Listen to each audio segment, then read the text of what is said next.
Kompetensi manajerial P3K tahun 2021. Dalam menghadapi seleksi P3K tahun ini, terutama mengenai kompetensi manajerial, ada baiknya kita memahami dulu sedikit mengenai materinya ya.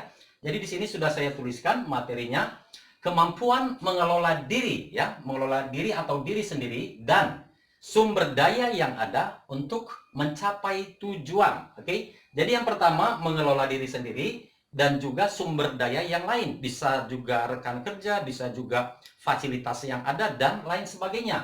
Itulah yang dimanfaatkan atau dikelola atau digunakan untuk mencapai tujuan. Itu dia pengertiannya. Lalu ada 4 fungsi manajemen. Yang pertama, fungsi merencanakan. Oke, ini adalah langkah pertama ya dari fungsi manajemen, mampu menyusun dan menerapkan strategi dan mengefektifkan perencanaan. Oke.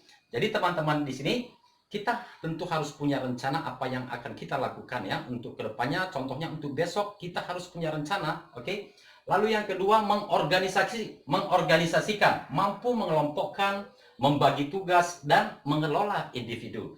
Contohnya jika kita sebagai atasan tentu pekerjaan itu kita delegasikan ya, kita delegasikan kepada orang lain, kepada bawahan, dan kita sebagai atasan ya fungsi kita lebih kepada pengawasan, oke? Lalu yang berikutnya pelaksanaan ya, mengambil keputusan dan menjalin komunikasi ya ataupun take action. Lalu pengawasan, mampu mengelola dan mengendalikan operasional. Kita juga bisa mengatakan kata lain dari pengawasan atau evaluasi ya, apakah tujuan yang sudah ditetapkan sesuai dengan target ya, pencapaian apakah sesuai dengan tujuan. Oke. Jadi dalam hal pendidikan juga ada namanya evaluasi. Jadi kita melihat hasil pembelajaran apakah sudah memenuhi target atau belum. Jika belum berarti harus ada evaluasi ya untuk kedepannya.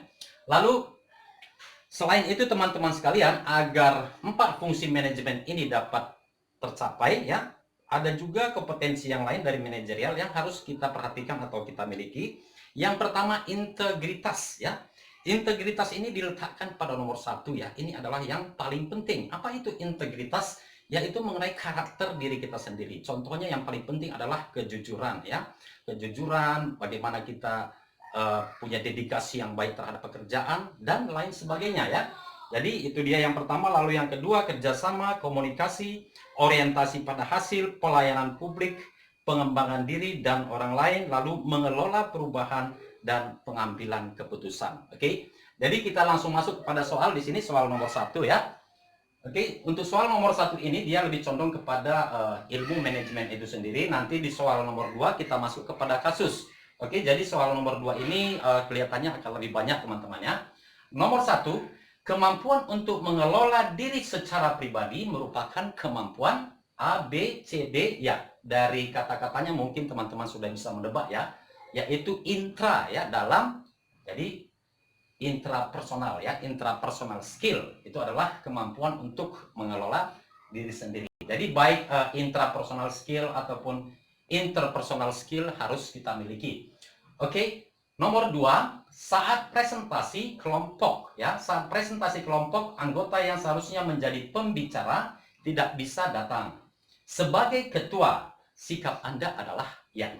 Jadi di sini yang perlu kita perhatikan teman-teman sekalian, yaitu kita sebagai ketua atau pemimpin, lalu di sini dalam hal kelompok kerja ya.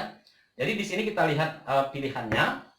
Oke, di sini teman-teman yang paling benar jawabannya adalah D, memusyawarahkan dengan anggota kelompok untuk memutuskan siapa yang akan melakukan presentasi. Jika kita lihat pilihan yang lain ya, ini tidak akan efektif ya. Tidak akan efektif karena ini tentu sifatnya urgent ya.